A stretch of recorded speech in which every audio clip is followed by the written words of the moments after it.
Will Rokas Jokubaitis be playing in the Summer League with the New York Knicks in a couple of weeks? We're going to break that down on today's show. Reports are coming out that he is expected to play and join the Knicks in Las Vegas for the Summer League session after Lithuania failed to qualify for the Olympics. You're watching Knicks Now by Chat Sports. I am your host, Marshall Green. We'll talk about Rokas. We'll also take a look at the New York Knicks' entire Summer League roster schedule. And then we'll close the show talking about Precious Achiuwa and the latest that is coming out about his free agency. This was the report, though, from Daria Sport. I know I'm saying that wrong. I apologize. I'm giving it my best effort. But the article translated in English says, a change of plans after not getting a ticket for the game's Lithuanian failure to qualify for the games changed the summer planning for Jokubaitis, who will still have to wait to start his vacation. And as Sport could confirm, the Barcelona point guard will play in the NBA Summer League with the New York Knicks, a franchise that has its rights in the American League after having been selected 34th in the 2021 NBA draft, but having been transferred to New York as he was drafted by OKC. Barcelona has given the green light to Jokubaitis' participation in the tournament, and he will soon join the team's dynamic. So for the first time since 2021, Rokas will be back wearing a New York Knicks uniform and playing in the Summer League like he did in 2021. He played in just 3 games for the Knicks in that Summer League session, totaled 29 minutes and had 19 total points and 2 assists. He looked pretty decent, though, in the Olympic qualifiers over the last 4 games. Unfortunately, his country did not qualify, but he looked all right, and he actually shot the ball extremely well from distance. He was 5 of 12 from downtown, shooting 41.7%.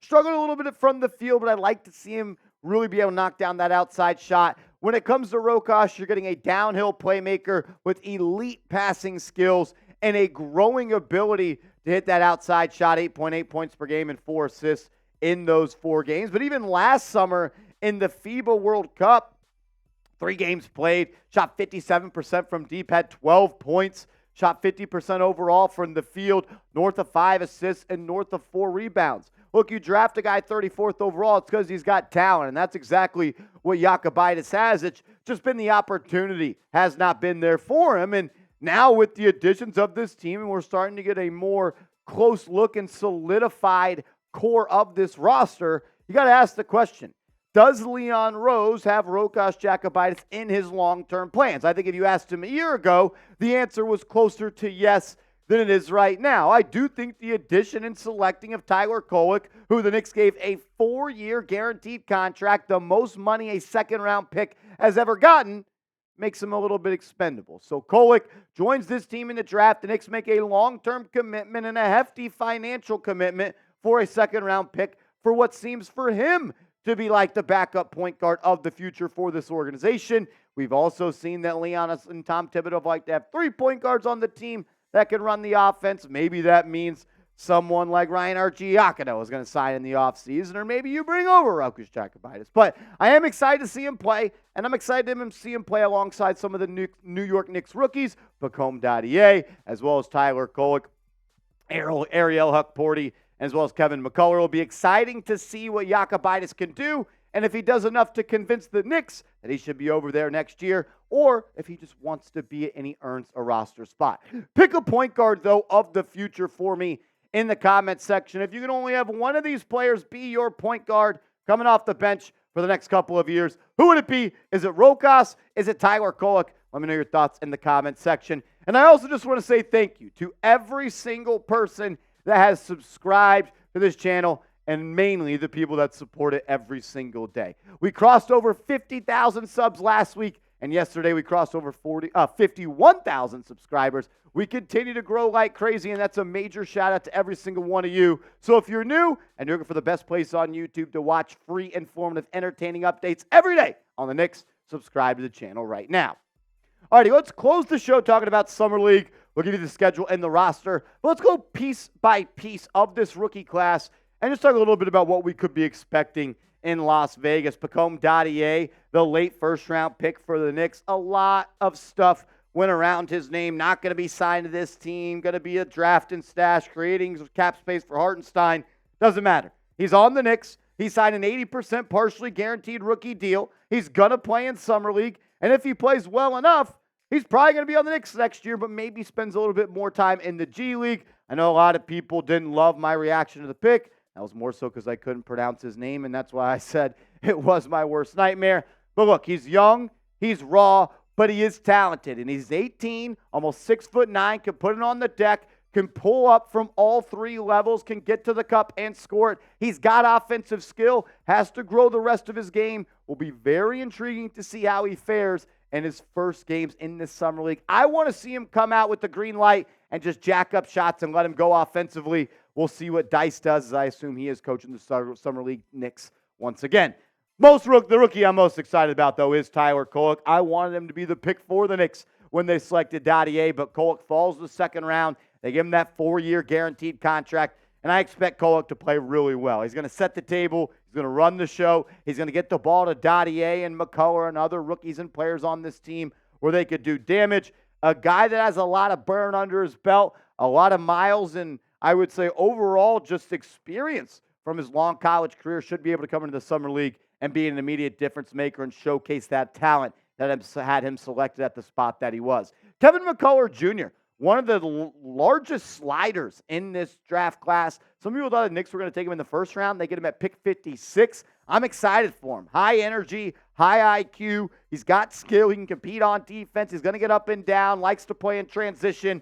Really someone that I think is going to make an impact early on in his career on the defensive end, and I can't wait to see him play in the Summer League. Ariel Hukporti, the 2024 Mr. Irrelevant. It'll be fun to see what he does in Summer League. A lot of people have put a lot of high hopes up there. His tape is fun. He flashes skill. He has dynamic ability. He's athletic. He has the potential, it seems like, in film to be a guy that could be a rotational big down the line.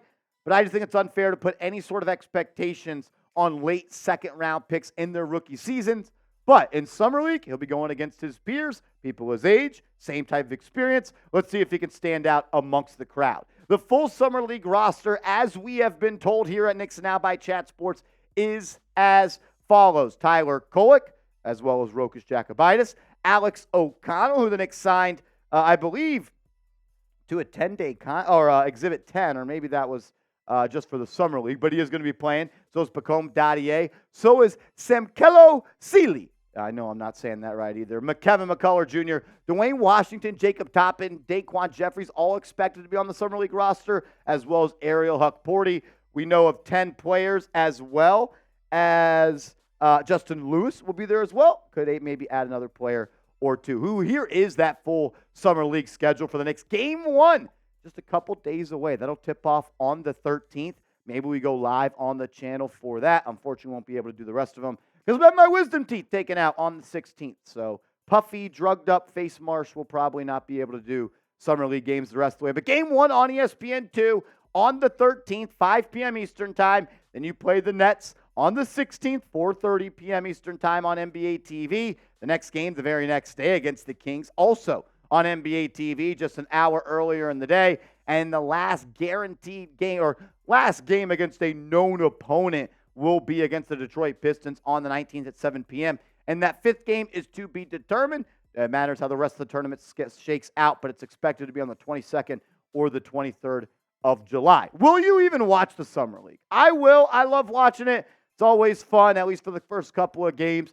Not the highest talent level of basketball, but a lot of grit, a lot of grind, a lot of effort, people fighting for their lives. Will you watch? Let me know in the comments section.